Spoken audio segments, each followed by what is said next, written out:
every spare moment between classes, or if we had a spare period, in this room just learning like little sponges everything we could about programming.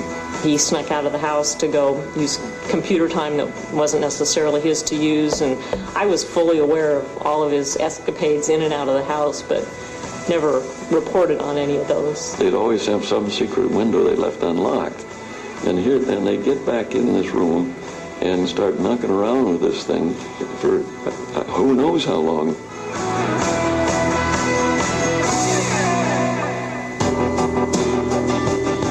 Back in college, Bill was really very intense about the things that he was interested in.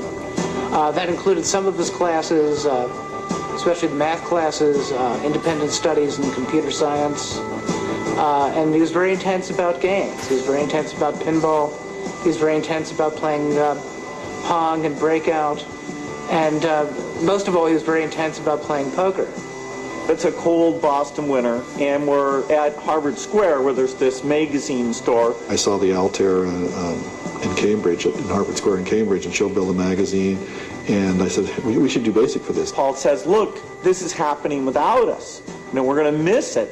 Somebody else is going to do the cool software. And so we hunker down and write a BASIC interpreter for this 8080 chip. Then we were calling up this company with the kit computer and saying, we have a BASIC. And they say, oh, yeah, sure. And so Paul flew to Albuquerque. Paul loaded the BASIC in, and amazingly it worked. I mean, the MITS people were amazed, and Paul was amazed, because there were so many things that could have gone wrong. I'm just going, oh my gosh, I can't believe all this code, because I'm imagining in my head all the code that Bill and I had written over the previous 2.5 months. It was all working. So that they became our first customer, and that's when Microsoft really got started, was there in Albuquerque, New Mexico.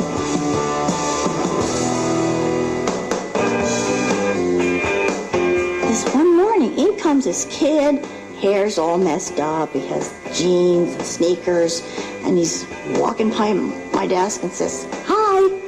Then he goes to the computers and he's typing and looks like he owns the place.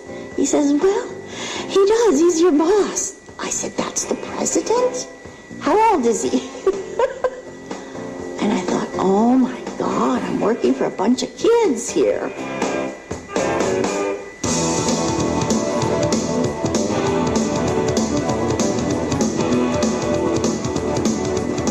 Ohio Scientific Billings, Krememco, IMSI. People don't remember these names, but like the start of any industry, there was just a flourishing of lots and lots of companies, 90% of which went out of business. But we got to do the BASIC for all those machines. And so it was a very exciting time period where I was kind of traveling and doing the business stuff as well as writing a lot of code. And the code had to be very small and precise in those days. You know, it wasn't like you could waste any memory at all. So it had a certain beauty that you know, we were doing the best small software. Bill loved to challenge people about, well, I could do that in 2 days. I could write that in, over the weekend. It kept everybody on their toes. We accomplished things that we probably otherwise would never have figured out we could have done. Kazuhiko Nishi is a lot like Paul and I. That is, he was an independent thinker. He'd seen the microprocessor and what it could do. He and I met, and we found that we had a common view that the computer could do amazing things. And he thought we should start working with these Japanese hardware companies, because there were many of them. We started without any agreement. And later, we wrote a one-page agreement and sent it over to me and said, I don't even read, and I signed. That was the beginning. The original vision of the company was a slogan that was a computer on every desk and in every home. And in the mid-1980s, that was still kind of a crazy thing. And we get a lot of pushback from people who would either say, look, there's no way that they'll be on every desk, because most business people don't need a computer. And especially they don't need it in the home. That's what we took most grief for, was this idea that, what, a computer in every home? What would you do with it? It went in a very short period of time from insane that everyone would have a computer to, my God, of course everyone needs to have a computer. So, इसको discuss कर लेते हैं थोड़ा सा। सो देखिए, हमें हर बंदा जो कामयाब लगता है ना, हमें लगता है कि एक लक ऑफ कोर्स फैक्टर होता है, लेकिन वो लक अचीव करने के लिए कितने साल की मेहनत होती है हमें वो नज़र नहीं आती है। हमें सिर्फ उस बंदे की सक्सेस नज़र आती है। सो उसने एक कंपनी बनाई है, उसके पीछे बहुत हार्ड वर्क था जो आपने पिक्चर्स देखी हैं, ठीक है। मैंने एक वर्ड यूज़ किया है सक्सेस। तो सक्सेस जो होती है ना, इसका मेयार खाली पैसे नहीं होते हैं। सक्सेसफुल इंसान के लिए बहुत सी डिफरेंट चीज़, और बहुत से सक्सेसफुल इंसान आप देखते हैं उनकी लाइफ में सब कुछ होता है लेकिन बहुत बड़ी कमी भी हो जाती है। आप इसी की जॉब एग्जांपल ले लें, what has he lost? He doesn't have a family. अभी उसकी डिवोर्स हुई है रिसेंटली, ठीक है। सो दैट मीन्स कि आप बहुत ज़्यादा सक्सेस भी हासिल की है, लेकिन इन इंसानों के अगर एक और साइड भी देखें आप, तो इनके पास बहुत सी प्रॉब्लम्स भी होती हैं। कंपनी का स्टेटस देखें तो he is a leader, he is running the company, और इसकी कंपनी जो है वो टेक्नोलॉजी बेस्ड है, ठीक है। So next we'll go to Steve Jobs, right. उसको देखते हैं कि उसका लीडरशिप का क्या था।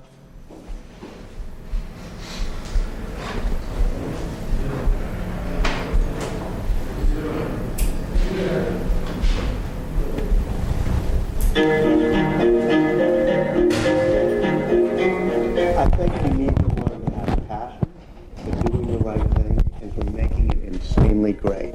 I think you need to have focus. He really eliminated any distractions and said, here's the top 10 things we want to do. They'd fight over what would be on the top 10 list. Then he'd cross out the bottom 7 and say we have to focus only on 3. And he kept things simple. He kept saying, we could make products that added this, this, this, and this, but soon it would be too confusing to use. Let's make it so that there's one click, one button, one easy way to get to things. That simplicity, that focus, that passion for perfect products, that's the main lesson from Steve Jobs. You know, there were things he did that drove people to distraction. One of them was the reality distortion field. People would say, this is impossible to do, and Steve would stare at them and say, you can do it. Sometimes he was wrong, but more often he was right. He drove people to do things they thought were impossible. One of the things about Steve's products and the way he was as a leader is he was deeply emotional. He connected with his consumers, he connected with the people around him. Even though he could be rough on them at times, he knew how to really inspire them, and sometimes he'd be crying out of emotion because that's how strongly he cared about a product. And when you get one of the products he made, even the way the box opens, he had a design patent on that because he knew how emotional just the unpacking of a product could be. Pour your emotion into products if you want to be more like Steve Jobs. Steve's ability to think different means that he transformed whole industries, starting with the personal computer. Personal computers were for hobbyists and hackers, and suddenly he said, no, we will package it and make it beautiful so that it will go to your home and be on your kitchen table. He does that with digital animation for films. He does it with music, with the iTunes Store, which makes it easy to get your music, and the iPod, which changes the way you listen to your music. He did it with a phone. He transforms the phone industry by saying your phone's not just for making calls, your phone is your beautiful assistant that walks around with you. He even did it with retail stores, and now, most recently, with the iPad, he's transformed the publishing industry, the textbook industry, the media industry, and how we use computers.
see another example. ये सारे they all have different styles.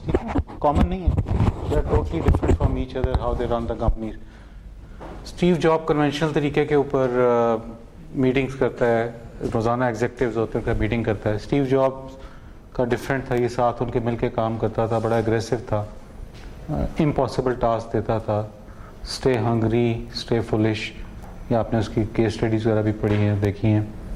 सो ये एक another lesson है. और ये had a short life and again वो कहते हैं ना सक्सेसफुल इंसान होते हैं लेकिन एंड ऑल्सो आ जाता है. So he had an unfortunate end. So ये एक और सक्सेस स्टोरी है. इसके बाद जो लास्ट मैं आपको बताना चाहूँगा वो है एक और बंदा जो कि साल में एक दफ़ा सिलेक्ट कर लेता है बंदे अपने CEOs वगैरह, साल में सिर्फ एक दफ़ा उनसे बात करता है, एक दफ़ा मिलता है.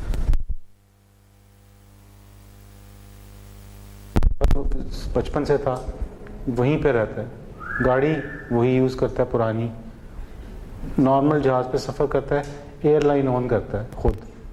सो सिंपली इसकी एग्जांपल है. उस बंदे का नाम है वॉरेन बफे के नाम से, ठीक है. उसकी बारे में भी ये देख लें आप ये video.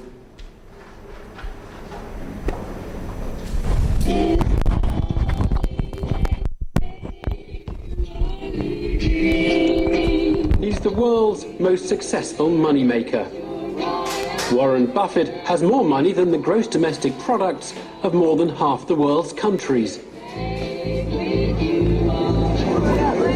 On the latest count, he has $40 billion. I think you guys are earning your money. And he made it all by simply investing in the right companies. Some people are...